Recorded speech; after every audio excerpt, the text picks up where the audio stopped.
Mga master, okay lang bang? Huwag niyong skip ang mga ads sa aking mga video kung okay lang mga master. Salamat sa solid na suporta po. Yon, what's up mga masters? Nandito na naman tayo sa panibagong araw, panibagong kabanata na naman ang pagsasama-samahan natin ngayon guys.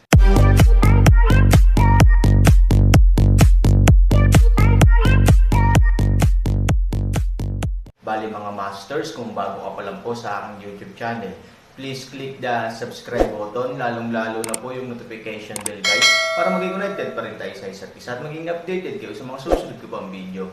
Bali mga masters, bago natin umpisahan ng kwento ay mag-shoutout po muna tayo para sa mga solid nating tagapakinig. Yun na nga mga masters, no? Bali hindi na ito patagalin. In 3, 2, 1, let's go! Sa pag-iisip nito, ang lahat ay nagmamadaling tumingin sa isa't isa, at pagkatapos ay lumuhad silang lahat sa harap ni Han Sanchen. Gusto naming magpasalamat sa iyong kabaitan. Ang iyong biyayang legal iligtas sa buhay ngayon ay hindi malilimutan para sa amin. May biyaya pa para paghintayin ako. Oo, sinong mag-aakala na hinihiling lang natin na iligtas ang ating buhay, ngunit hindi lamang iniligtas ng kagalang-galang na panauhin ang ating buhay, kundi napabuti pa ang kanyang paglilinang. A VIP is indeed a VIP. Just for this operation alone, I really want to ask kung ilang tao sa mundo ang may ganong kakayahan. Oo VIP, napakalakas mo, no wonder nakakalaban ng isang tao ang marami sa atin, kumpara sa'yo, para kaming langgam kumpara sa elepante.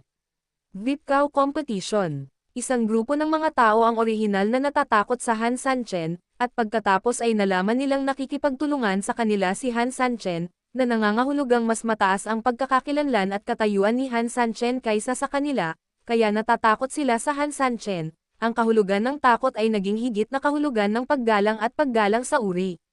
Pero who knows, after having these emotions, I can now save them and enlighten them. Ang gayong mga emosyonal na pagbabago at superposisyon ay nagdala rin ng kanilang paghanga sa Han Sanchen sa isang napakataas na bagong antas. Hindi mo kailangang maging ganito, bumangon ka na, malamig na sabi ni Han Sanchen. Lahat ay nagmamadaling bumangon at tumayo. Malamig na sinabi ni Han Sanchen, dapat kang magpasalamat sa akin sa pagligtas sa iyo, ngunit hindi na kailangang matuwa ng labis, dahil hindi ko lubusang nailigtas ang iyong mga buhay. Isang grupo ng mga tao ang naging masaya, at bago pa man sila magkaroon ng oras na manatiling masaya sa loob ng 1 minuto o 2, ang mga salita ni Han Sanchen ay ganap na nagtulak sa kanila sa kailaliman.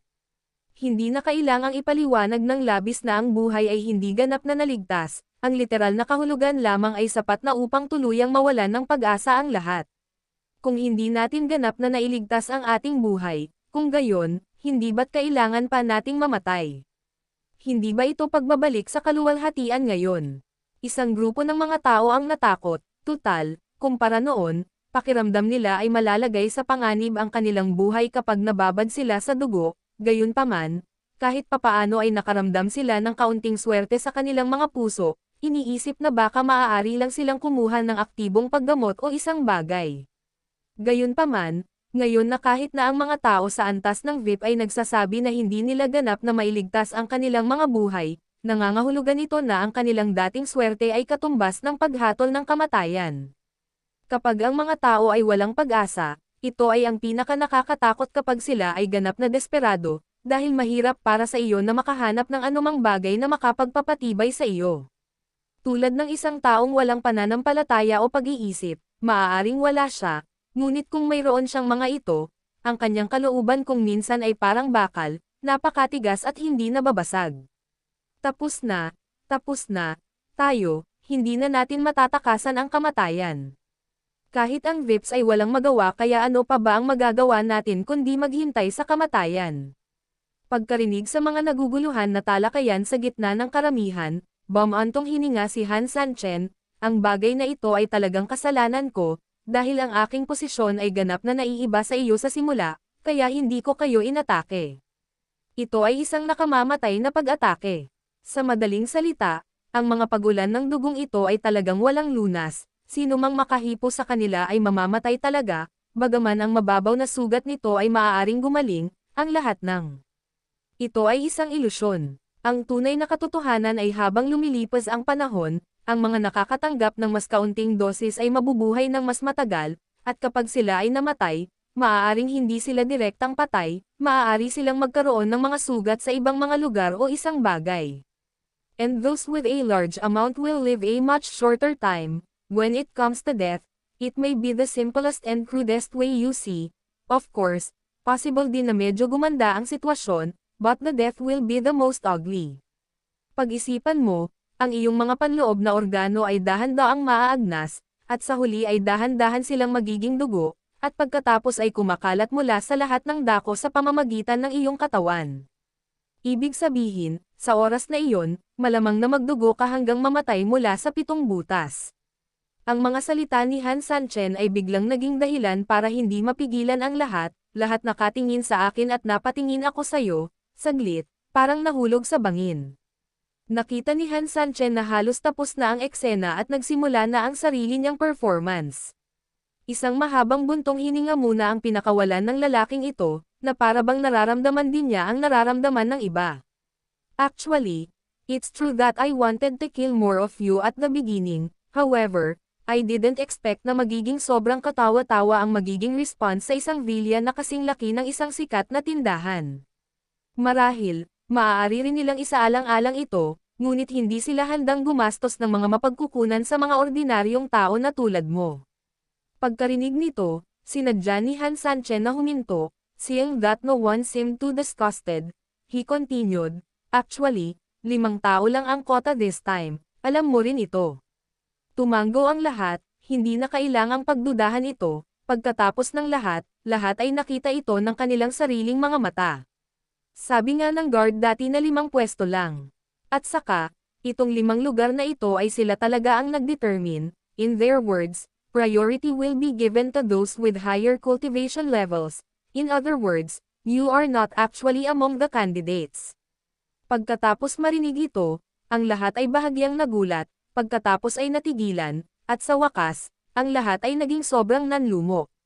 Ang kanilang kamag-anak na paglilinang ay talagang mas mababa, bagaman maaari silang ituring na mga piling tao sa mga piling tao, gayunpaman, sa mga piling tao, mayroon ding mga pagkakaiba sa pagitan ng mataas at mababa. Malinaw naman, nabibilang sila sa medyo mababang antas ng mga tao sa ranggo na iyon. Saka, ang mababang cultivation ay hindi nangangahulugan ng pagiging tanga, sa totoo lang, may ilang matatalinong tao sa kanila na alam na nila na hindi sila mapipili sa simula pa lang. Dahil bagaman ang isa sa 5 posisyon ay medyo mababa ang antas ng paglilinang, alam nilang lahat na ang 4 pa ay ang 4 na pinakamakapangyarihang tao sa kanilang hanay. Nangangahulugan din ito na ang taong may mababang antas ng paglilinang ay para lamang sa pag-arte. Siyempre nakikita nila ito ng malinaw, ayaw lang nilang tanggapin ang katotohanan ito. I feel sorry for you. After all, although we were once enemies, I can see that you put a lot of effort to dealing with me, so, nagdagdag muna ako ng kota. Kayo ang mga pinakamasipag na tao na nakita ko sa labanan. Sa sandaling lumabas ang mga salitang ito, isang grupo ng mga tao ang nakaramdam ng kaunting paggalaw, ngunit sa katunayan ay nakapasok na sila sa bitag ng mga salita ni Han Sanchen, tsaka sino ba naman ang hindi nagbigay ng best sa laban ni Han Sanchen sa field. Ang mga tao ay makasarili at independent, kaya maraming beses kapag sinubukan nila ang kanilang makakaya, natural nilang iniisip na sila ang talagang gumawa ng kanilang makakaya. Kahit na hindi nila alam na ang kanilang limitasyon ay maaaring mas malakas kaysa sa tinatawag na buong lakas. Hindi rin nila alam na sa ganoong kapaligiran sa mga oras na iyon, tiyak na may gumawa ng kanilang makakaya kaysa sa kanila. Matapos purihin ni Han Sanchen, ang unang reaksyon ng isang grupo ng mga tao ay sobrang naantig sila. At least at this time, may nakakaintindi pa rin sa kanila. Salamat, distinguished guest, sa totoo lang, alam din namin na kung hindi mo kami pinili ng personal, baka kinailangan pa naming maghintay sa kamatayan. Oo, actually lahat tayo nasa elite ranks, so natural marami sa atin ang pamilyar sa isa't isa.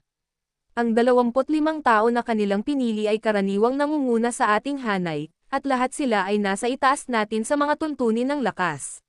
Sa madaling salita, kahit na tumaas ang kota at sila ay nireranggo ayon sa kanilang cultivation level, ito ay talagang imposible para sa kanila na makuha ang kanilang turn. Hindi ito 25, kundi 50, dahil alam nila na mayroong kahit isang grupo ng mga tao sa labas na mas makapangyarihan kaysa sa kanila, ngunit hindi sila napili. Personal din silang pinili ni Han Sanchen para magkaroon ng pagkakataong makapasok dito. Yes, speaking of this, we really have to thank the distinguished guests again, at least, nakapasok tayo dito no matter what. Yes, distinguished guest, you don't need to explain anymore, we all understand, kahit hindi mo lubusang mailigtas ang buhay namin, kami pa rin ang nagpapasalamat sa iyo. Brainwashed ni Han Sanchen, ang grupong ito ng mga tao ay hindi lamang lubos na nagpapasalamat sa Han Sanchen, ngunit sa isang kahulugan, itinuring din nila ang Han Sanchen bilang kanilang tagapagbigay. Bagaman, hindi na iligtas ni Han Sanchen ang kanilang mga buhay. Hoy, kapag sinabi mo ito, nakaramdam ako ng kaunting pagsisisi.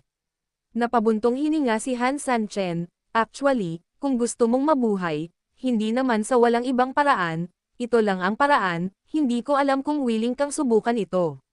Speaking of this, tumingin si Han Sanchen sa grupong ito ng mga tao. Biglang lumitaw ang pag-asa sa orihinal na mga mukha ng lahat ng nawalan ng pag-asa. Na ayaw mabuhay, na ayaw magpatuloy sa mundong ito. Sa makatuwid, ang isang grupo ng mga tao ay tiyak na napakasaya nang marinig na mayroong pagbabago ng mga pangyayari sa mga salita ni Han Sanchen. Mahal na panauhin, nagsasabi ka ba ng totoo? May pag-asa ba tayong mabubuhay? Kung maaari, pakiusap, distinguished guest, please save US. We can do anything you ask US to do. In the future, we can also work for you. Tumango si Han Sanchen, may paraan talaga, pero, kalimutan na natin. Nag-alinlangan si Han Sanchen na magsalita, pagkatapos bumantong hininga, hindi na siya nagsalita. Sa pagkakataong ito, isang grupo ng mga tao ang lubos na nag-aalala at nababalisa, okay lang na sinabi mo lang na hindi, pero ngayon, malinaw na binigyan mo ng kaunting pag-asa ang lahat, pero bigla mo na lang pinatay. Ito ay maaaring gumawa ng mga tao kung ano ang gusto nila sa ilang sandali. Marangal na panauhin, ikaw, anong ibig mong sabihin dito? Oo, bakit mo sinabing iligtas mo kami, pero ayaw mo nang sabihin? May nagawa ba tayong mali? O may nasabi tayong mali? Umiling si Han Sanchen, hindi naman sa may sinabi o ginawa kang mali Muling bumantong hininga si Han Sanchen, pagkatapos ay lumakad ng ilang hakbang na nanlulumo, at pagkatapos ay muling ibinalik ang tingin sa lahat. Talagang mahirap para sa isang matalinong babae ang kumain ng walang kanin, tsaka, kahit handa akong bigyan ka ng kanin, ano ang magagawa ko? Dito sa isang sikat na tindahan, sundalo ka lang at wala kang karapatang magsalita, kahit na ako ay isang natatanging panauhin sa iyong mga salita, ako ay panauhin pa rin pagkatapos ng lahat. I am a guest. If I made a private decision to treat you, I ask you, what should the others do? And what should the other 25 people selected in this store? Panipi, although they will still die, if I cure you alone and then die, then things will be different. Nang naisip ito ng lahat, iisa ang katotohanan, mamatay, at ang iba ay napakalinaw ng kahulugan. Kung sila ang may-ari ng nayon, maaari din nilang maramdaman na ang kanilang hitsura ay hindi nagbibigay ng mukha sa kanilang sarili. Sa totoo lang, hindi ko gustong malaman mo kung gaano ako kabait sa iyo. Gusto ko lang malaman mo kung ano ang sitwasyon mo. Ang mga sikat na tindahan ay ayaw magbigay ng mga mapagkukunan sa iyo, akala nila hindi mahalaga ang buhay mo. As a distinguished guest, if I do what they say, it will natural be a happy event and everyone will be happy. Gayunpaman, kapag ito ay naiiba sa kanilang sinabi, gaano kahalaga na ako ay isang natatanging panauhin. Bagamat hindi ako natatakot na harapin sila, kailangan mo pa rin akong bigyan ng kaunting benepisyo, o bakit ko ito gagawin para sa iyo? Just because you guys act like cows and horses for me. Are you kidding me? Famous stores have much of ways to find more people to work for me, kailangan mo ba sila? Pagkatapos makinig, tumango ulit ang lahat, ang puntong ito ay talagang napakamakatwiran. What the distinguished guest said, actually we can understand, from the distinguished guest's point of view, even if you have the means, hindi mo talaga kami iligtas. Oo, lahat tayo ay maliliit na sundalo, Kung ang mga nakatataas ay walang pakialam sa ating buhay o kamatayan, tayo mismo ay parang wala, hindi mahalaga kung tayo ay mabubuhay o mamatay. Ang mga tao sa itaas na nangangailangan ng iyong paggamot, VIP, ay ang mga may mas mataas na antas ng paglilinang, dahil mas mahalaga sila sa mga sikat na tindahan. Nakakaawa naman tayo, maituturing tayong loyal, pero in the end, hey, we ended like this. If we have to blame it, we can only blame it on our lack of talent and our inability to cultivate this level. Isang grupo ng mga tao ang nagalit, ngunit maraming tao ang tumanggap sa hindi patas na kaayusan ng kapalaran. Sinulyapan sila ni Han Sanchen, maliban na lang kung mas malupit kayo, o may kakaibang ideya, kapos ako sa lakas ng tao kamakailan, tingnan mo, paano kung, Yun na nga mga masters, no? Bali panibagong kabanata na naman yung natapos natin ngayong gabi. Muli, maraming salamat po talaga sa walang sawang suporta po sa aking YouTube channel na talagang inaabangan nyo po ang bawat upload ko po. Bali mga masters, magkita-kita ulit po tayo bukas ng gabi at ngayon po ay magpapaalam po muna tayo. Bali mga masters, bye-bye!